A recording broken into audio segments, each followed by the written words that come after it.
अपने दस्ते मुबारक से हमारे इस जलसेगाह में जिन्होंने अपनी जी तोड़ मेहनत की है उनके लिए नजरान क़ीदत पेश की गई। अल्हम्दुलिल्लाह आज के इस मुकर्रम व मुतबरिक जलसे में आपने हर उन्वान से बात को सुना, समाअत किया और ईमानदारी से कहूं तो कुछ रह नहीं गया बाकी कि आपकी खिदमत में कुछ अर्ज करूं। लेकिन हजरत क़िबला का हुक्म है कि चंद कलिमात अदा करके मैं अपनी आखिरत को ताबनाक बना लूं, इसीलिए हाजिर हुआ हूं। सबसे पहले इन जलसों के मकासद को आपने समझ गया, औलिया अल्लाह के मुकामात को आपने समझ गया, करामात को आपने समझ गया, हर चीज को आपने समझ लिया जो आज की जरूरत थी। लेकिन मां सिवा इसके मैं आपके सामने चंद बातें ऐसी रखूंगा जो शायद आज की शदीद जरूरत है। सबसे पहले लॉजिकली अगरचे मैं ये कहूं कि जमीन का एक टुकड़ा दूसरे टुकड़े से मैच हो जाए तो आप यकीन नहीं करेंगे, बोलेंगे भाई हिंदुस्तान का एक टुकड़ा सऊदी अरब के टुकड़े से मैच हो गया, पॉसिबल नहीं है बोलेंगे आप, कैसे पॉसिबल है। लेकिन आपने सुना करामत में मिस्र का मदरसे का हिस्सा हरम शरीफ से जुड़ गया, 27 कदम में हरम शरीफ पहुंच गए, आपने सुना, नई बात नहीं बोल रहा हूं। फिर उसके बाद आपने ये भी सुना वो जमीन का हिस्सा जो मुल्क सबा में था वो सुकड़ गया मुल्क शाम तक और पलक झपकने तक आसिफ बरकिया ने ये तख्त को उठाया, यहां से वहां रख दिया। ना वो गायब हुए ना वो गायब होकर के हाजिर हुए, बल्कि सिर्फ और सिर्फ पलकों का मामला था, पलक झपकने की बात थी, वो चीज वहां पर पहुंच गई। अब आप बोलेंगे ये सारी बातें तो हुई, तो इन बातों के पीछे समझाने के वास्ते एक करंट एग्जाम्पल मैं देता हूं।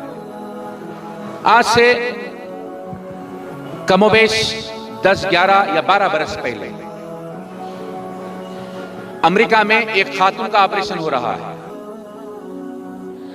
और वो ऑपरेशन इतना तवील था, कमोबेश 18 घंटे का ऑपरेशन था। उन 18 घंटों की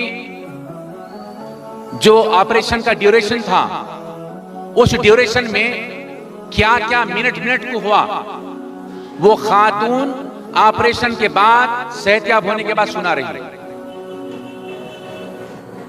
बड़ी अजीब सी बात है। वो खातून जिसका ऑपरेशन किया जा रहा है वो ये कह रही है कि मैं महसूस कर रही हूं मेरा और एक जिस्म है जो इस जिस्म को देख रहा है, और पूरे 18 घंटे मैंने अपने ऑपरेशन को अपने आंखों से देखा।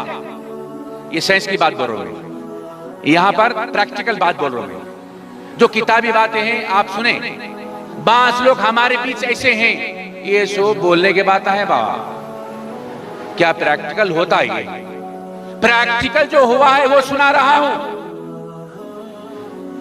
18 आवर्स के ऑपरेशन का ड्यूरेशन जो गुजरा है, पल पल की खबर, कौन सा डॉक्टर कौन से वक्त क्या कहा, क्या खाया, क्या पिया, किसको क्या डायरेक्शन दिया, सारी रिकॉर्डिंग में पेश कर रही है 18 घंटे की। तो मालूम ये पड़ा कि अल्लाह तबारक व तआला ने चाहा तो एक जिस्म के साथ और एक जिस्म भी हाजिर कर देते, जिसमें मिसाली कहते हैं।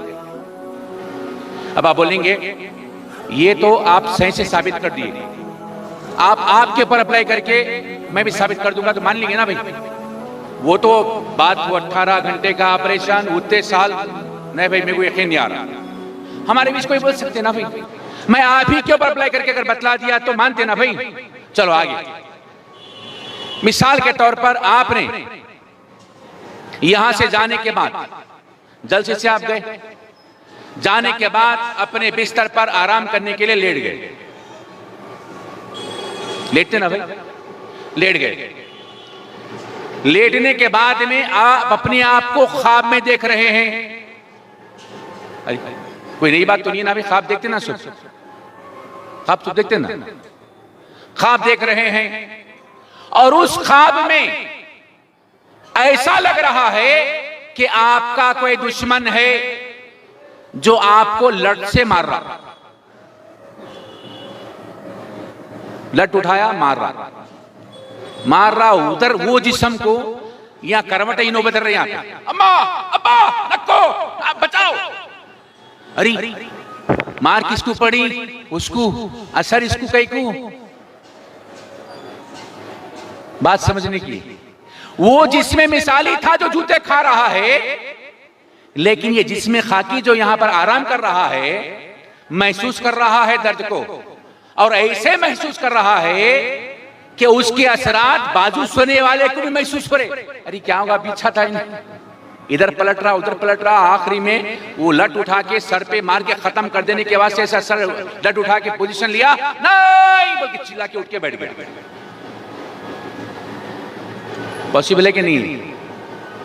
तो एक जिस्म और एक जिस्म हो सकता है। एक आम इंसान का सबको ख्वाब आता नहीं आता, किसको भी, एक आम इंसान की ये कैफियत है, तो फिर औलिया अज़्ज़ा में क्या कैफियत होगी।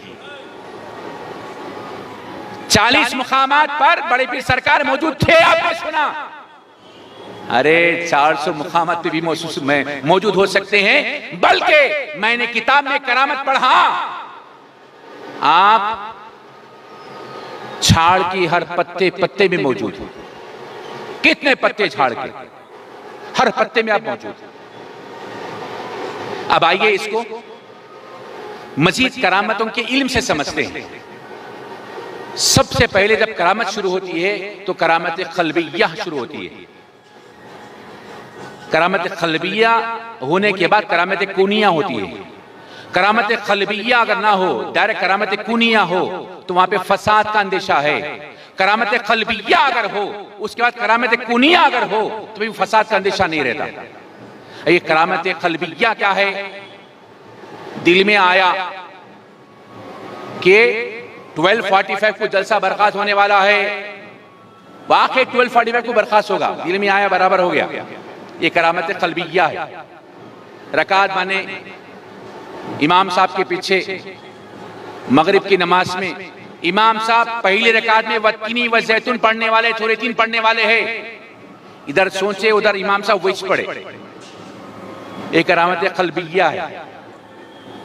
करामत कुनिया का मतलब यह है कि अल्लाह तबारक व तआला जिसे जो चाहता है, जैसे चाहता है अता फरमाता है। उसकी कई अक़साम हैं। मैं एक किस्म यहां पर जो आपके सामने डिस्कस हुई, इसको मैं डिटेल में बताना चाहता हूं।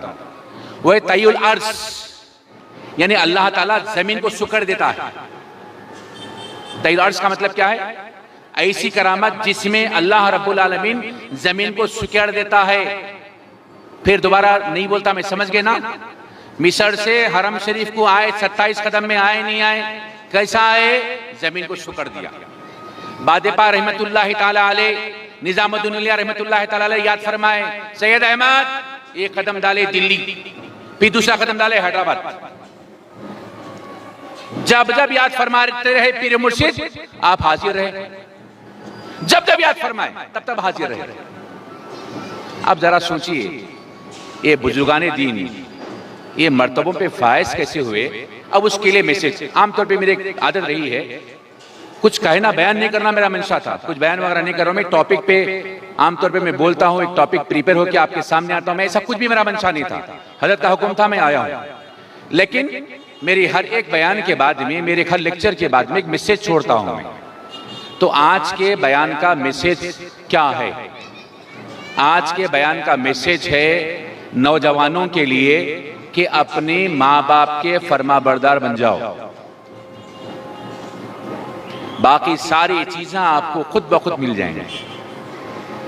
निजामुद्दीन औलिया अल्लाह में से कितना बड़ा मुकाम रखते हैं समझते हैं आप? बादेपा सरकार के पीर मुर्शिद।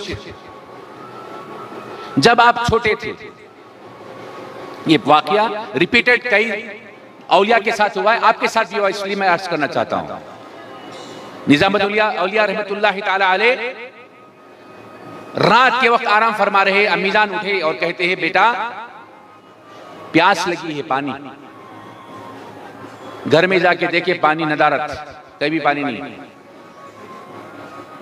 फौरी तौर पे घर से बाहर निकले जहां पानी मिलता, मुमकिन है कुआं रहा होगा, हैंडपंप भी नहीं था, जब नहीं था ना, कुआं था। कुएं में से पानी मुश्किल से निकाल के लेकर आए तो यहां पर अम्मी जान की आंख लग गई। पानी लेकर के खड़े रहे।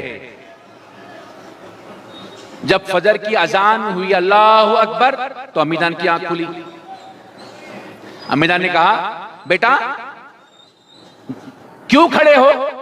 अम्मी जान, आपने पानी मांगा था इसलिए मैं यहां पर आपकी खिदमत में खड़ा हूं। बोले उस वक्त से खड़े हुए हो? बोले हाँ अम्मी जान, आपको आंख लग गई थी, मैं आपको महबूब रखता हूं, आपकी नींद में खलल पैदा करना मैं अच्छा नहीं समझा, इसलिए मैंने आपको नींद से नहीं जगाया। तो अम्मी जान हाथ उठाई और दुआ दी, या अल्लाह, ये मासूम बच्चा अपनी मां को महबूब रखता है, तू भी इसे महबूब रखना। और उसी वक्त से आप बन गए महबूब इलाही। खिदमत मां की, दर्जा महबूब इलाही। क्या ये दर्जे अता करने की फैक्ट्री बंद हो गई? अभी भी है, चालू है, लेकिन मां बाप की फरमाबरदारी बंद हो गई। फला तकुल्लहुमा उफ़्फ़ी वला तनहरहुमा। मैं प्रैक्टिकल बात बोलता हूं आपसे। अल्लाह ताला कलाम में क्या फरमा रहे अपने? फला तकुल्लहुमा उफ़्फ़। जब वो ज़ईफ़ी को पहुंच जाए तो उन्हें उफ़ तक ना कहो। और उफ़ करना हमारी अपनी आदत का एक हिस्सा है, और ये उफ़ करने वाले पढ़े लिखे ही होते हैं। स्टडी कर लेते बैठा है, पढ़ लेते बैठा, ओफो बड़ा दम करते भाई, आप काम करो ना, मैं पढ़ लो, देख रहे नहीं आप, फिर भी बोल रहे आप। ये मालूम था मौला को ये उफ़ बोलने वाले आने वाले हैं, इसीलिए कहा फला तकुल्लुमा उफ़। उफ़ भी नहीं बोलना माँ बाप को, और हम बराबर उफ़ बोल रहे हैं। फिर उसके बाद का दर्जा सुनो, वला तनहरुहुमा, और उन्हें झिड़की मत देना। हम लोग तो बड़े प्यार से झिड़की दे रहे, झिड़की दे रहे लेकिन बड़े प्यार से, मतलब जूता मार रहे शाल में लपट के। वही बात हुई ना, कैसे झिड़की दे रहे? जाओ जी जाओ, नहीं करते, खत्म। झिड़की नहीं है ये, दिख रहा नहीं क्या? झिड़की नहीं है ये। झिड़के का मतलब क्या है भाई? और इसके अलावा और कुछ होता है क्या? औलिया अज़्ज़ाम अपने मनसबों पर फायज हुए माँ बाप की दुआओं के नतीजे में, और अल्लाह तबारक व तआला उनको तसर्रुफ दिया। कैसा तसर्रुफ दिया? अपने जिस्म मिसाली पर तसर्रुफ दिया। ऐसा तसर्रुफ दिया कि वो एक वक्त में कई जगह मौजूद हो सकते हैं। किसके बदले में? माँ बाप की दुआओं के बदले में। और हम है कि माँ बाप की दुआ लेना बिल्कुल ही जरूरी नहीं समझा, और बड़े माजरत खाई के साथ माफी चाहते हुए, माँ बाप भी, हमारे बुजुर्ग भी, अक्सर बुजुर्ग भी दुआ देने से हाथ रोक लिए। जब हम बचपन में छोटे थे, अस्सलाम वालेकुम, तो वालेकुम अस्सलाम, जीते रहो, उम्र बड़ी हो, अल्लाह सेहत से रखे, सलाम जवाब के साथ मिलता था हमारे को। आज कोई बोल रहे, क्या बोल रहे? ईमानदारी से, इल्ला माशाअल्लाह। बाज़ाब्ता मैं आपको प्रैक्टिकल बात बोल रहा हूं, कोई ऐसी बात नहीं बोल रहा हूं। जैसी सलाम किए उसके बाद आप लोगों की रिस्पॉन्सिबिलिटी है क्या? वालेकुम अस्सलाम के साथ आप दुआ दे, अल्लाह अच्छा रखे, अल्लाह खुश रखे, अल्लाह कामयाबी अता फरमाए, अल्लाह ताला दीनो दुनिया का इल्म अता फरमाए। क्या जा रहा भाई इसमें? कुछ चले जा रहा? माँ बाप की भी जिम्मेदारी है और औलाद की भी जिम्मेदारी है। यूं तो करामतों का सिलसिला छिड़ा तो शरफी ज़मान के औलिया अज़्ज़ाम की करामतें एक के बाद दीगरे मेरे दिमाग में समंदर के ठाटे मारते तरह आ रही है, लेकिन क्या करूं, ज्यादा वक्त आपसे ले नहीं सकता। बस एक करामत कहते हुए अपनी बात समेट लेता हूं कि मौका है, एक जो है ना गैर कौम वाली सैफ सरकार की खिदमत में हाजिर हुई और कहा कि मुझे औलाद नहीं है, दुआ फरमाए औलाद होगी। बच्चा कुछ उम्र को पहुंचा, बीमार पड़ा, मर गया। बच्चे के मुर्दे को लेकर हाजिर होगी, तुम दे के ले लेते क्या? फिर दे के फिर ले लेते, दिए गए को ले गए को। तो इंतकाल करने मरने के 5-6 घंटे के बाद में बच्चा उठ के बैठ गया। यह है औलिया इज़्ज़ाम की मामलात, ये है उनकी करामतें, ये है उनके दामन को पकड़े रहने का फैज़। आपने सुना ना, अगरचे गुनाहों की माफी चाहते हो, सोहबत में आ जाओ, गुनाहों की माफी मिल जाएगी। कफ़रतुल ज़ुनूब कहा गया है ना, अभी आपने सुना, तफसील से सुना। तो बहरहाल औलिया इज़्ज़ाम की करामती आप सुन चुके हैं, मैं नहीं बोला। प्रैक्टिकल कुछ बात बोलना था, अर्ज कर दिया। लेकिन आज का जो मैसेज है तमाम नौजवानों से, आप इरादा कर लें कि माँ बाप के फर्माबरदार हो जाए। और तमाम माँ बाप से मेरी गुजारिश, अदबन गुजारिश है, इरादा कर ले कि अपनी औलाद के हक में दुआ करते रहे, दुआ करते रहे, दुआ करते रहो। क्या मुश्किल है भाई? या अल्लाह हमारी औलाद को ईमान पे सलामत रख, या अल्लाह उनको दीन के, दुनिया के इल्म से नवाज दे। क्या मुश्किल है इतना बोलना? जरूरी है, आज की जरूरत है, आज की जरूरत यही है कि हम दुआ देते रहे, दुआ लेते रहे। अब रहा सवाल, अगरचे कि यहां पर मिसाल के तौर पे 150 लोग हैं, उनका मैं सर्वे करा तो 135 लोग यानी 90% लोग ऐसे होंगे जो शिकायत कर रहे होंगे हमारे बच्चे नाफरमान हो गए। 90%। देखिए मैं बात जो कर रहा हूं मैं उस पर गौर कीजिएगा। 90% पेरेंट्स ये शिकायत करेंगे, बच्चा हमारी बात नहीं सुन रहा जी भाई, बच्ची हमारी बात नहीं सुन रही भाई। 10% इल्ला माशाल्लाह होंगे फरमाबरदार, 90% तो नाफरमान है। इस सर्वे करके देख लिया। क्यों? इसके दो एस्पेक्ट्स। वो जो शिकायत करने वाले साहब मेरे पास आके शिकायत करे, मैंने कहा थोड़ा सा अपनी जिंदगी की कैसेट को रिवाइंड करिए, एक 25 साल कर लो, उम्र ज्यादा है 30 साल कर लो भाई। हाँ, क्या दिख रहे जरा बोलो, आप अपने माँ बाप के साथ कैसे थे? आप अपने माँ बाप के साथ नाफरमान औलाद बन के रहे और एक्सपेक्टेशन ये है कि आपके बच्चे फरमाबरदार हो जाए, जबकि आका ने फरमाया तू तेरे माँ बाप के साथ नेकी कर, तेरी औलाद तेरे साथ नेकी करेगी। तू तेरे माँ बाप की नाफरमानी कर, तेरी औलाद नाफरमानी करेगी। तो फिर ऐसी सूरत में बच्चों को फरमाबरदार बनाना है, होगा? अब कैसेट मेट नहीं सकते, हो गया, करना क्या? तो जब तक के माँ बाप माफ न करे, अल्लाह भी माफ नहीं करेगा। माँ बाप से माफी चाह लीजिए। अब सवाल आएगा मेरे पास, हमारे माँ बाप तो मर गए, साहब क्या करना? मर गए हमारे माँ बाप, जिंदा है तो जाके पैर पड़ लेंगे, माफी चाह लेंगे। लेकिन बात यह है कि हमारे माँ बाप दुनिया में नहीं है, क्या करना? तो उनसे मेरी गुजारिश है, उनके खबरों पे जाएं और उनके खबरों पे जाके उनके लिए साले सौंप करें, उसके बाद माफी चाहें। अगर आपने एक बार गए माफी नहीं मिली, दूसरी बार गए माफी नहीं मिली, आपका बच्चा फरमाबरदार होने तक जाते रहिए, फिर देखिए बच्चा फरमाबरदार हो जाएगा तो समझना आपके माँ बाप माफ कर दिए। जब आपके माँ बाप माफ कर दिए तो अल्लाह भी माफ कर दिए।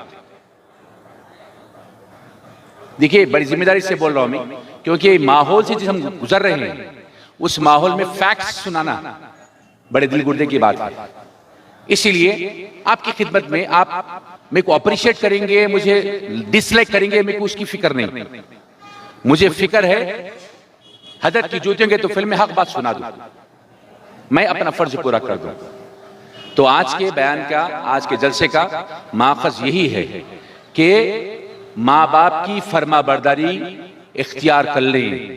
अगर औलाद नाफरमान है तो अपने माँ बाप से माफी चाह ले, इतना माफी चाहे कि आपकी औलाद आपकी मुती वो फरमाबरदार हो जाए, तो समझ लेना कि आप माफ किए जा चुके हैं और आपकी औलाद फरमाबरदार होगी।